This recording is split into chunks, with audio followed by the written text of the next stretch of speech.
ధూర్జటి శివకుమార్. సమాజం ఆయనను సియో ధూర్జటి అని పిలుచుకుంటుంది. 45 సంవత్సరాల మన తెలుగువాడు ప్రధానమంత్రి కార్యాలయానికి జీవన స్వాతంత్ర్యం, ఆర్థిక స్వాతంత్ర్యం అనే వాటిని ప్రధాన ఉద్దేశ్యంగా తెలిపి 9 అంశాలతో కూడిన ఒక ప్రతిపాదన చేశారు. ప్రధానమంత్రి కార్యాలయం వారు దానిని గుర్తించి ఆంధ్రప్రదేశ్ ముఖ్యమంత్రి కార్యాలయానికి పరిశీలించమని పంపించారు. ఆ 9 అంశాల గురించి సియో ధూర్జటి మాటల్లో విందాం.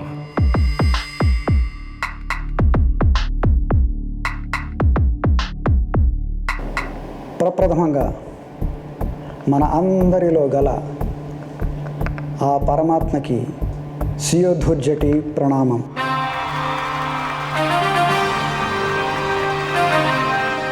ఇప్పుడున్న మనందరి చుట్టూ ఓ నల్లని పొర కమ్ముకుపోయి ఉంది. దానికి కొన్ని చిన్న చిన్న రంధ్రాలు వేసుకునే ప్రయత్నం చేద్దాం. మనం 100 మంది ఉన్నా ఒక్కరు మాట్లాడితేనే వినగలం, లేదా 100 మంది ఒక్కటిగా పలికితేనే వినగలం. ఒక నిర్దిష్ట సమయంలో ఒక నిర్దిష్ట ప్రదేశంలో ఒక్కరు మాత్రమే నిలబడగలరు. ఈ క్షణం ఈ భూమి నాదండి. రేపు మీ భవిష్యత్తులో ఈ క్షణం గురించి ఆరా తీస్తే మీరంతా నా అధీనంలో ఉన్నట్లు రాసి ఉంటుందండి. సూర్యుడు ఒక్కడే భూమికి వెలుగునిస్తున్నాడు. వేరే ఇంకెవ్వరూ ఆ పని చేయడానికి ప్రయత్నించట్లేదు. ఎందుకంటే సూర్యుడు ఆ పనిని సమర్థవంతంగా నిర్వహిస్తున్నాడు కాబట్టి.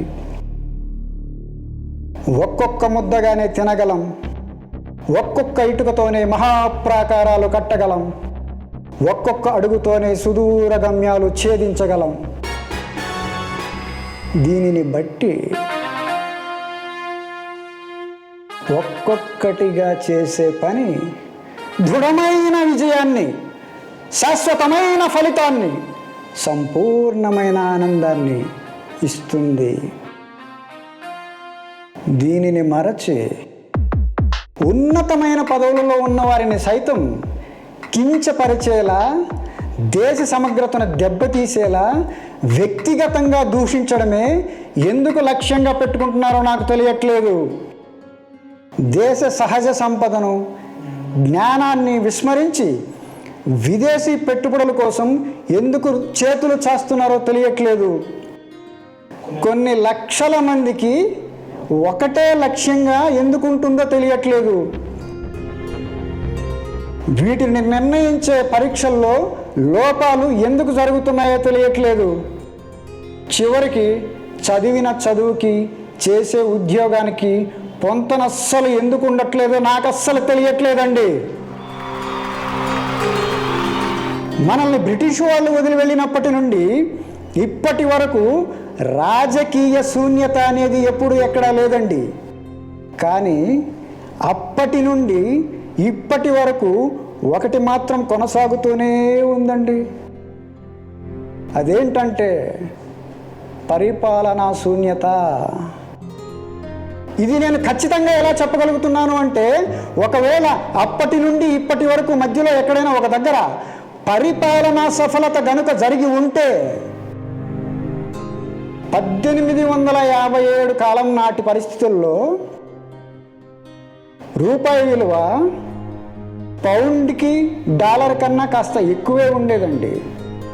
అదే 1947 నాటికి $1కి 3 రూపాయలండి. అంటే బ్రిటిష్ వారు 200 సంవత్సరాల పాటు మన దేశాన్ని దాష్టీకం చేసి మన సొమ్మునంతా దోచుకుపోతే $1కి 3 రూపాయల వరకు తీసుకురాగలిగారండి. స్వాతంత్రం వచ్చిన తర్వాత నేటి రూపాయి పరిస్థితి ఏంటి? మన దేశం ఎలా చెడిపోయిందో తెలుసా?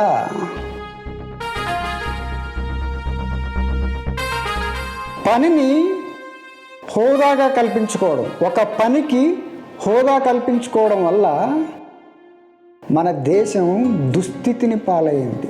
ఎలా అంటే, ఈ సామాజిక సంఘ జీవనంలో ప్రతి పని అవసరమే, ఆ పని చేసే ప్రతి ఒక్కరూ అవసరమే. అటువంటిది చేసే పనిని బట్టి హోదాను నిర్ణయించుకొని దాన్ని తలకెక్కించుకున్నారు. ఆ తలపొగరతో మనలో విభేదాలు సృష్టించబడ్డాయి. ఆ విభేదాలే వివక్షతకు దారి తీసింది, సారూప్యత నశించిపోయింది. ఇక్కడే మనం జీవన స్వతంత్రాన్ని కోల్పోయాం. ఇదే అదనుగా చూసుకొని పరాయి దేశం వాళ్ళు మన దేశంపై దండెత్తి మరీ రాజ్యాధికారాన్ని లాక్కున్నారండి. గాంధీజీ అనే ఒక ప్రముఖ స్వాతంత్ర సమరయోధుడు ఓ విషయం చెప్పాడండి, చెడు కనవద్దు, చెడు అనవద్దు, చెడు వినవద్దు అని. కానీ ఆయన ఇలా చెప్పి ఉండాల్సింది కాదండి. చెడు జరుగుతూ ఉంటే చూస్తూ కళ్ళు మూసుకోవాలా, చూసిన చెడును చెప్పకుండా నోరు మూసుకోవాలా. చెడు జరుగుతుందిరా బాబు అంటే చెవులు మూసుకోవాలా. చెడు జరగకుండా చూడాలి. ఎప్పుడైతే ఇది చేయగలిగామో మిగతా రెండింటికి పని ఉండదండి. పూర్వం ఒకతను దేశ భాషలందు తెలుగు లెస్స అని అన్నాడండి. ఇది చాలా తప్పండి. ఎప్పుడైతే మనం గొప్ప అని అనుకుంటామో ఆ క్షణం నుంచే ఎదుటివాడిలో ఉన్న గొప్పతనాన్ని గుర్తించే శక్తిని కోల్పోతాము. ఎప్పుడైతే ఆ శక్తిని కోల్పోయామో మనలో పతనం ప్రారంభమవుతుంది, అభివృద్ధి ఆగిపోతుంది. ఆ పతనం ఏ స్థాయికి చేరుకుందయా అంటే నేటి మన తెలుగు భాష దుస్థితిని చూస్తే అర్థమవుతుంది.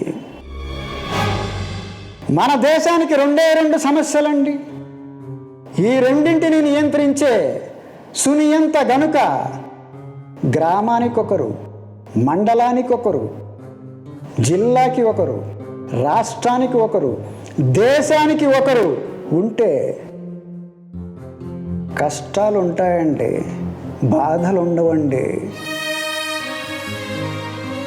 ఇంతకీ ఆ రెండు సమస్యలు ఏంటయ్యా అంటే, మొదటిది నిరుపయోగము, రెండవది దుర్వినియోగము.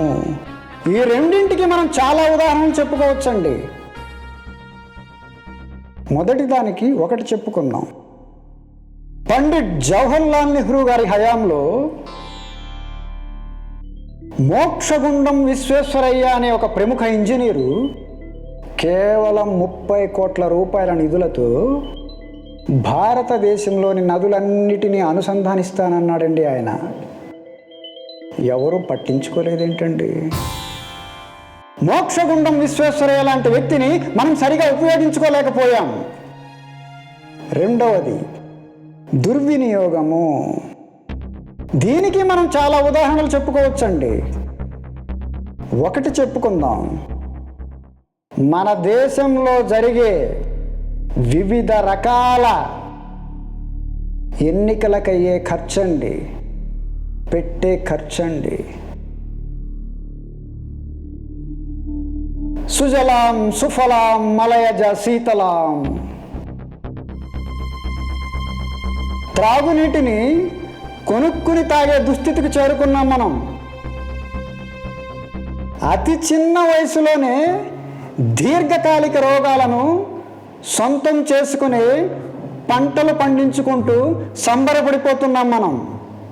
విపరీతమైన వాయు కాలుష్యం, తరంగ కాలుష్యం చేసి మానవేతర జీవులకి జీవన ప్రమాణంతో ఆడుకుంటున్నాం మనం. ప్రకృతికి మనం బద్ధ శత్రువులం అయిపోయాం. అభివృద్ధి పేరుతో మనల్ని మనమే దిగజార్చేసుకుంటున్నాం. ఒకప్పుడు మనిషి ప్రకృతి నుండి ప్రాణాలు కాపాడుకోవడానికి ఎంతో శ్రమ పడవలసి వచ్చేది. అటువంటిది ఇప్పుడు మనిషి నుంచి మనిషిని కాపాడుకోవడానికి మనం అనేక సిస్టమ్ని ఏర్పరచుకున్నాం. మనిషి యొక్క జ్ఞానాన్ని విస్తృతపరచుకోలేకపోయాం మనం. అమ్మాయిలపై యాసిడ్ దాడులు, మహిళలపై అఘాయిత్యాలు, ఆడవారిపై అక్రమాలు, ఇవన్నీ చేస్తున్న పురుషుడు, మగవాడు ఎక్కడి నుంచి వస్తున్నాడండి? ఎవరు తయారు చేస్తున్నారండి వాడిని? ఛత్రపతి శివాజీని కనిపించిన జిజియాబాయి లాంటి తల్లులు కావాలండి మన ప్రపంచానికి. మన సరిహద్దుల్లో దేశ రక్షణ బాధ్యతను వహించే సైనికులను చూసి మనం ఒకటి నేర్చుకోవాలండి. వారు మన దేశ రక్షణ కోసం, మన రక్షణ కోసం వారి జీవితాలను సైతం ఫణంగా పెట్టి దేశాన్ని, మనల్ని కాపాడుతూ ఉంటారండి. అటువంటిది మనం మన దేశానికి ధనాన్ని సంపాదించి పెట్టలేమా అండి? ఆర్థిక సైనికులు కావాలి మన దేశానికి. నేను ఒక ఆర్థిక సైనికుడిని, నేను నా దేశం కోసం ధనాన్ని సంపాదించి పెడతాను. I'm an economic soldier, I earn money for my country అని ప్రతి ఒక్కరూ అనుకుని ఆచరించి చూపాలండి.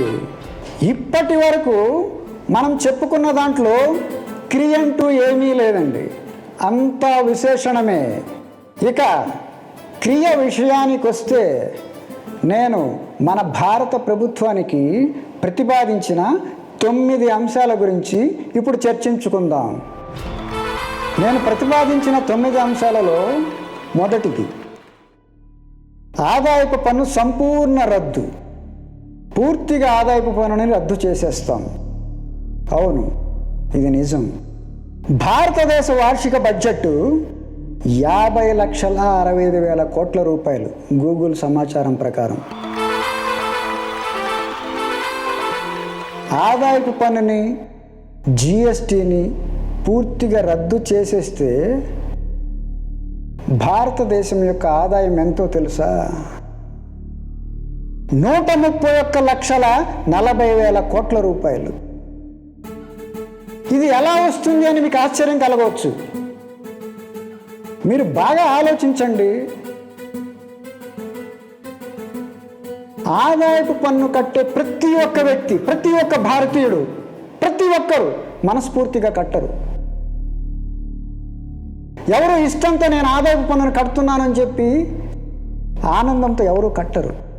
దీనికోసం సీఎల్ని పట్టుకుంటారు, లెక్కలు తారుమారు చేస్తారు, అనేక రకాల దొంగ లెక్కలను చూపిస్తూ ఆదాయపు పన్నును కడతారు. ఎప్పటికీ ఎంతో కొంత తగ్గించుకుందామనే చూస్తారు. మనం ఎప్పుడైతే ఆదాయపు పన్నుని పూర్తిగా రద్దు చేసేసామో భారతీయులందరూ ఆర్థిక స్వాతంత్ర్యాన్ని పొందుతారు. ఎలా అంటే, ఎప్పుడైతే ఆదాయపు పన్ను గురించి భయపడి లెక్కలు తారుమారు చేసి నగదుని చాటుమాటుగా దాచుకొని బయట తిప్పుతూ ఉంటారు.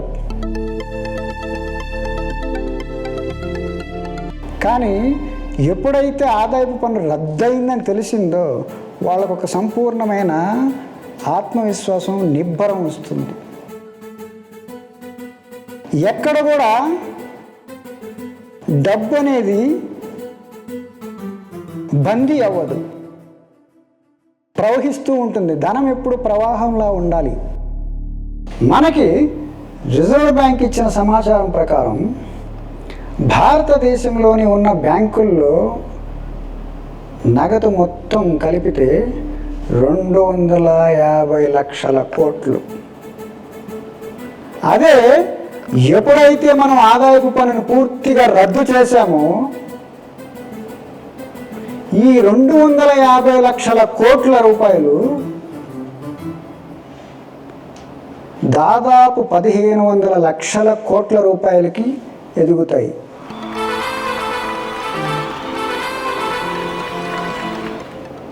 ఒక్కసారిగా మన యొక్క బ్యాంక్ నిల్వలు పెరిగిన తర్వాత వాటితో మనం ఏం చేయొచ్చు? ఇప్పుడున్న ఏదైతే సంకుచిత భావంతో బతుకుతున్నామో అవన్నీ ఒక్కసారిగా తొలగిపోతాయి. భారతీయులందరూ ఆర్థిక స్వేచ్ఛను కలిగి ఉంటారు.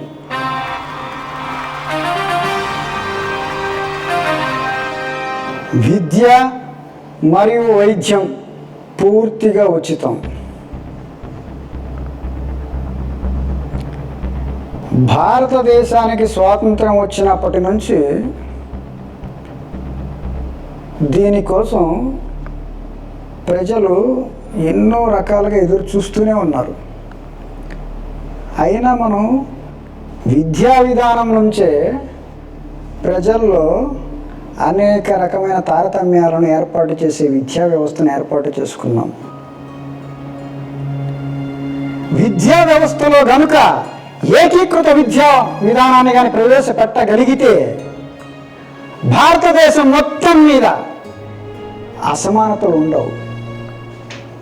బాల్యం నుంచే మనిషికి మధ్యన ఎటువంటి సంబంధాన్ని నెలకొల్పాలో విద్యా వ్యవస్థ నుంచే నేర్పించగలిగితే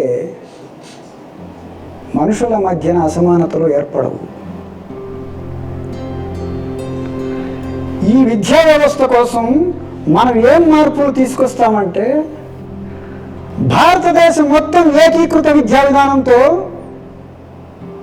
మనం ఒక కొత్త వ్యవస్థను రూపొందిస్తాం. పిల్లలకి 6 సంవత్సరాలు వచ్చేంత వరకు బడి, పాఠశాల, స్కూల్ అనే పనే ఉండదు. 6 సంవత్సరాలు వచ్చిన తర్వాత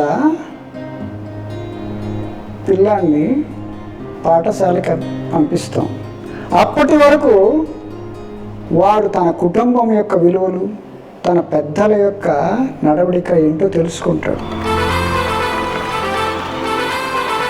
1వ తరగతి నుంచి 5వ తరగతి వరకు కేవలం 3 భాషలు నేర్పిస్తాం పిల్లలకి. మన భారతదేశంలో ఎక్కువ మంది మాట్లాడే భాష హిందీ, ఇది నేర్పిస్తాం. అంతర్జాతీయ భాష ఇంగ్లీష్, ఇది నేర్పిస్తాం. ప్రాంతీయ భాషని నేర్పిస్తాం. ఈ 3 భాషలు తరువుగా వచ్చాయనుకోండి, భారతదేశం మొత్తం మీద ఏ ఇద్దరు ఎదురుపడినా ఆనందంగా మాట్లాడుకోగలరు. దేశంలో ఎక్కువగా మాట్లాడే హిందీ భాషని గౌరవిస్తాం. మాతృభాష అయిన ప్రాంతీయ భాషని గౌరవిస్తాం. అంతర్జాతీయ భాష అయిన ఆంగ్లాన్ని గౌరవిస్తాం. సంబోధన, ఉచ్చారణ, ప్రవర్తన ఈ 3 నేర్పించబడతాయి పసిపిల్లలకి. ఇవి లేకుండా ఎంత ఉన్నత చదువులు చదివినా ఏం ఉపయోగం? వైద్యం ఇది పూర్తిగా ఉచితాన్ని చేసేస్తాం.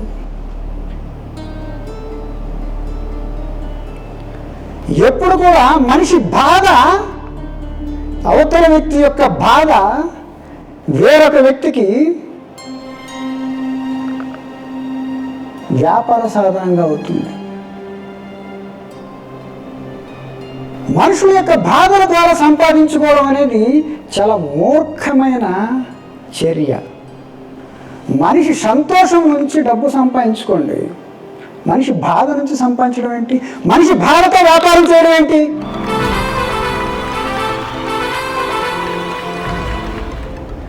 ఎప్పుడైతే మనం భారతదేశంలో ఉన్న ప్రతి ఒక్క వ్యక్తికి ఉచిత వైద్యాన్ని ప్రవేశపెడితే, ఎటువంటి వైద్యం? మీకు నచ్చిన హాస్పిటల్కి వెళ్ళి మీరు చూపించుకోవచ్చు. దానికే నియమాలు, పరుగులు అంటే ఏమి ఉండవు. అన్నిటికంటే ముఖ్యంగా మీరు అసలు అనారోగ్యానికి గురి కాకుండానే ప్రాథమిక చర్యలు చేసుకుంటాం. ఇలా చేయడం వల్ల భారతదేశంలో కొన్నాళ్ళకి హాస్పిటల్స్ అన్నీ ఖాళీగా ఉంటాయి. ఆ రోజు కోసమే నేను ఎదురు చూస్తూ ఉంటాను.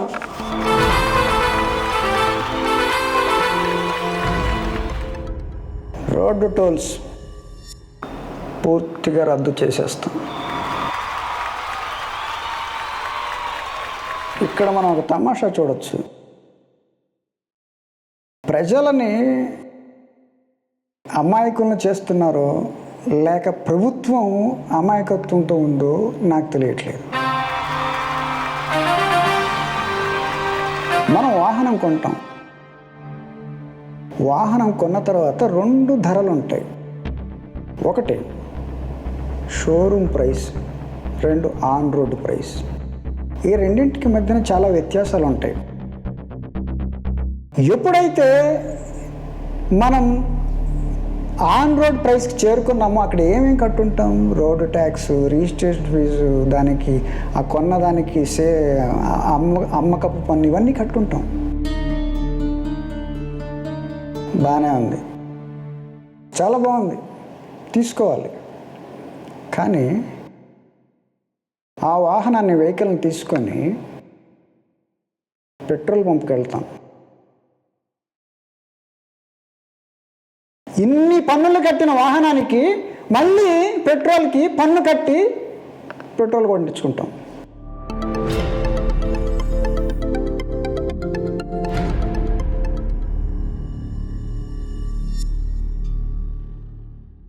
బాగానే ఉంది, పెట్రోల్కు ట్యాక్స్ కట్టాం, చాలా బాగుంది. రోడ్డు ఎక్కాం, ఆల్రెడీ పెట్రోల్కి ట్యాక్స్ కడుతున్నాం, వాహనానికి already life tax, road tax కట్టాం. రోడ్డు ఎక్కిన తర్వాత రోడ్డు మీద నడపడానికి మళ్ళీ పన్ను కడతాం, టోల్. అంటే ఇది ఎలా ఉందంటే, ఒక కిరాణా షాప్కి వెళ్ళి మనం మంచినీళ్ళ బాటిల్ కొనుక్కుంటాం ఒక 20 రూపాయలు ఇచ్చి. ఆ బాటిల్ మూత ఓపెన్ చేసి తాగడానికి కూడా డబ్బులు కట్టమనే పరిస్థితిలో ఉంది ఇది. అందుకనే మన నుంచి వసూలు చేసే పెట్రోల్ పన్నులోని ఈ రోడ్డు ట్యాక్స్ వచ్చేస్తుంది, టోల్ ట్యాక్స్ వచ్చేస్తుంది, అన్నీ వచ్చేస్తాయి, ఇన్సూరెన్స్తో సహా వస్తుంది.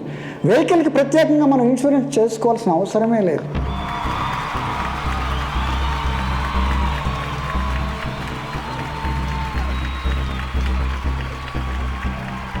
భారతదేశం మొత్తం మీద రోడ్డు టోల్ నుంచి వచ్చేది 53,000 కోట్ల రూపాయలు. కానీ టోల్ని రద్దు చేసిన తర్వాత మనం ఆ రోడ్లకి ఎంత ఇస్తామో తెలుసా? ఆ సంస్థకి, ఆ రవాణా సంస్థకి, రవాణా శాఖకి ఎంత ఇస్తామో తెలుసా? 60,000 కోట్ల రూపాయలు. ఎందుకు ఇవ్వలేం? ఇప్పుడు నేను చెప్పిన లెక్కతో మీకు అర్థమైందా? ఎప్పుడైతే మనం ఆదాయపు పన్నును తీసేసామో దీన్ని చేయొచ్చు, ఇంధనం యొక్క ధరను కూడా తగ్గించవచ్చు. ధనానికి స్వేచ్ఛనివ్వండి స్వామి. ధనానికి ఎప్పుడైతే మనం స్వేచ్ఛనిచ్చామో ఇవన్నీ జరిగిపోతాయి. మన భారతీయుల యొక్క మనస్తత్వం అది కాదు. మన భారతీయుల మనస్తత్వం వేరు, ఇతర దేశాల వ్యక్తుల యొక్క మనస్తత్వాలు వేరు. మన మనసులు, మన మనస్తత్వాన్ని బట్టి మనం కొన్ని ఏర్పాటు చేసుకోవాలి. వాటి నుంచి మనం ఖచ్చితంగా మారాలి.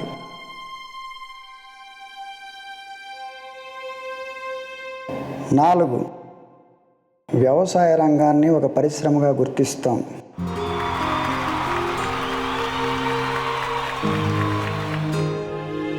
అసలు భారతదేశానికి ఆయు పట్టే ఇది. దీనిని ఎందుకు ప్రభుత్వం ఒక పరిశ్రమగా గుర్తించలేకపోయిందో నాకు అర్థం కావట్లేదు.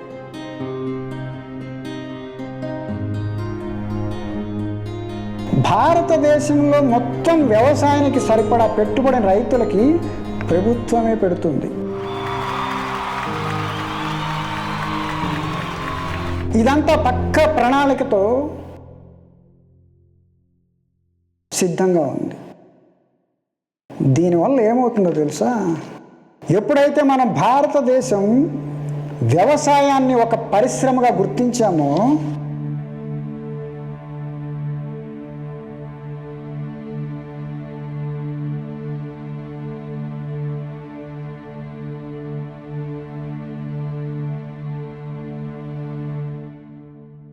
జీడిపి పెరుగుతుంది, 345 లక్షల కోట్ల జీడిపి ప్రస్తుతం.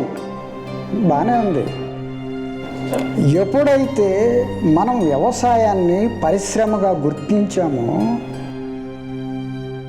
జీడిపి పెరిగిపోతుంది. ప్రస్తుత జీడిపి 345 లక్షల కోట్లు ఉంది. జాతీయ స్థూల ఉత్పత్తి గ్రాస్ డొమెస్టిక్ ప్రొడక్ట్ 345 లక్షల కోట్లు. ఒకే ఒక ప్రశ్న మీరు వేసుకోండి, నేను అడగడం కాదు, మీరు వేసుకోండి. మీ నుంచి ఏమి ఉత్పత్తి అవుతుందో ఒకసారి ఆలోచించండి. మీరు ఈ దేశం కోసం, ఈ సమాజంలో మీ నుంచి ఏమి ఉత్పత్తి అవుతుందో ఒకసారి ఆలోచించుకోండి.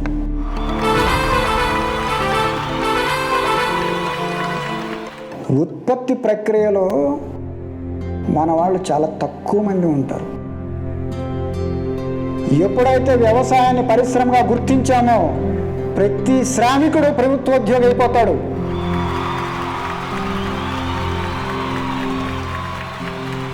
శారీరక శ్రమ కంటే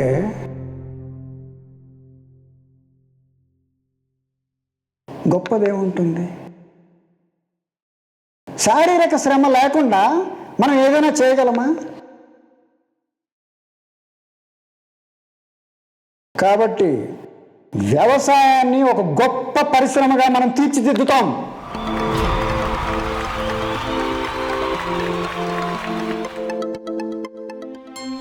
ఐదు, మహిళా సాధికారత. అసలు మన భారతదేశ స్త్రీని ఎంత బాగా తయారు చేశారు తెలుసా? మనం స్త్రీమూర్తి అని చెప్పుకునేవాళ్ళం. కనిపిస్తున్నారా మీకు స్త్రీమూర్తులు ఎక్కడన్నా?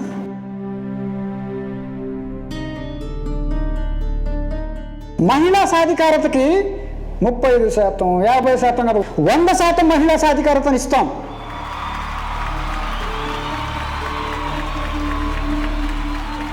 ఆలోచించగలరా? మహిళలకు పోటీ లేదు, మహిళలకు మహిళే పోటీ. 100% వారికి పూర్తి ఉద్యోగ భద్రతను కల్పిస్తాం. దీనికి గొప్ప ప్రణాళిక ఉంది.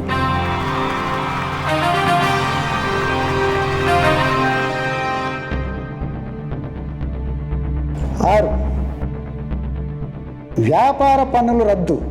మీకు మొదటే చెప్పాను, మనం జిఎస్టీ కట్టవలసిన అవసరం లేదని. ఒక్క జిఎస్టీ కాదు, సేల్స్ ట్యాక్స్, ప్రొవిజనల్ ట్యాక్స్. ఒక వ్యాపారాన్ని పెట్టాలంటే ఇన్ని నియమాలు. ఒకటి గుర్తుపెట్టుకోండి, నియమాలు ఎక్కడైతే ఎక్కువగా ఉంటాయో అక్కడే అవినీతి జరుగుతుంది, అక్కడే తప్పుదోవ పడతారు. ఏ ఒక్క వ్యాపారస్తుడైనా మనస్ఫూర్తిగా జిఎస్టీ కడుతున్నారా?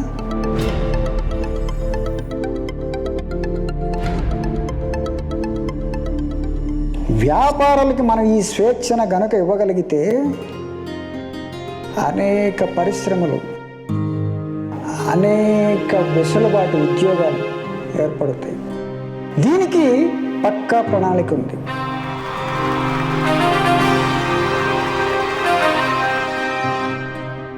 ఏడు, దైవ ధర్మ శాఖ. దేవాదాయ శాఖ, ధర్మాదాయ శాఖ, వాటి గురించి ఇక్కడ ప్రస్తావించాం. ఇక్కడే మన ప్రభుత్వాలు పెద్ద తప్పు చేశాయి. దేవుడి నుండి ఎప్పుడైతే మనం ఆదాయాన్ని కోరుకున్నామో దైవత్వం కలుషితమైపోయింది. ధర్మం నుండి ఆదాయాన్ని కోరితే అది నిజమైన ధర్మం ఎలా అవుతుంది? ఒక వ్యవస్థని నడిపించేది ధర్మం. దాని నుండి మనం ఆదాయాన్ని సంపాదించాలని చూస్తే ఆ వ్యవస్థ ఖచ్చితంగా కుంటుపడుతుంది. దీనిని ప్రక్షాళన చేయవలసిన అవసరం చాలా ఉంది.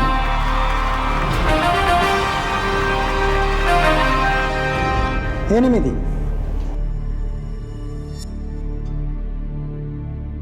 ప్రతి కాంట్రాక్ట్ పోస్ట్ని పర్మనెంట్ చేస్తాం. ఇది ఖచ్చితంగా ప్రజల జీవన భృతికి భరోసానిస్తుంది. ప్రభుత్వ శాఖల్లో ఖాళీగా ఉన్న పోస్టులను భర్తీ చేయడం ప్రభుత్వం యొక్క బాధ్యత. దీనిని విస్మరించి ప్రజల జీవితాలను దుర్భరం చేయడం ఎలా సాధ్యమైంది?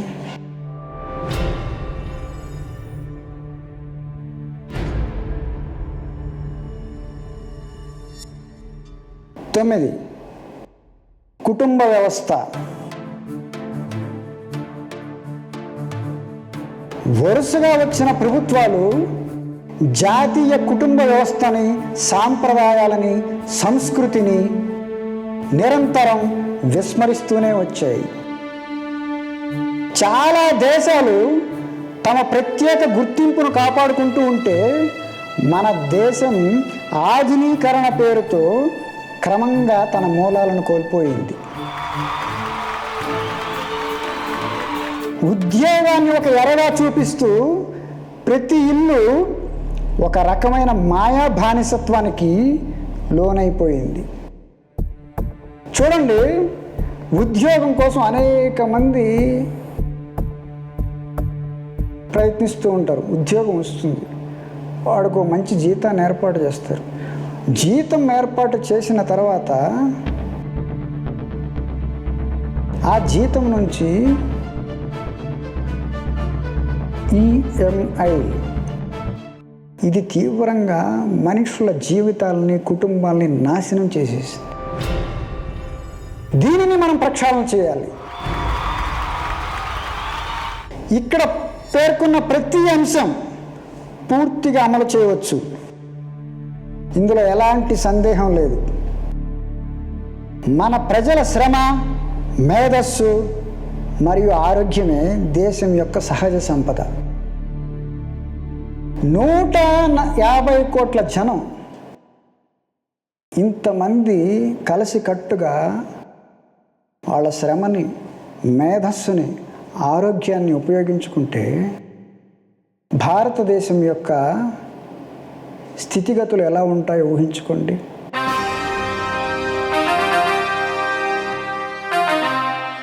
ఇప్పటికైనా మేల్కొని పైన పేర్కొన్న అంశాలతో పాలన సాగిస్తే మన భారతదేశం సుసంపన్నమవుతుంది.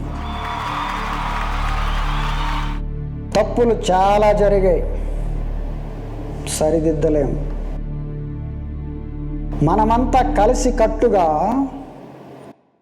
కొత్తగా తయారవ్వాల్సిందే.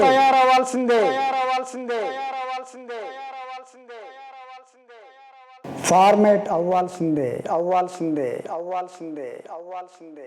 జై సత్యం, జై ధర్మం. విన్నారుగా రాజకీయ సామాజిక వేదం. దీనిపై మీ అమూల్య అభిప్రాయాన్ని డిస్క్రిప్షన్లో ఇచ్చిన గూగుల్ ఫామ్స్ లింక్ని క్లిక్ చేసి తెలుపగలరు. భారతదేశ అభ్యున్నతికి తోడ్పడగలరు. జై హింద్.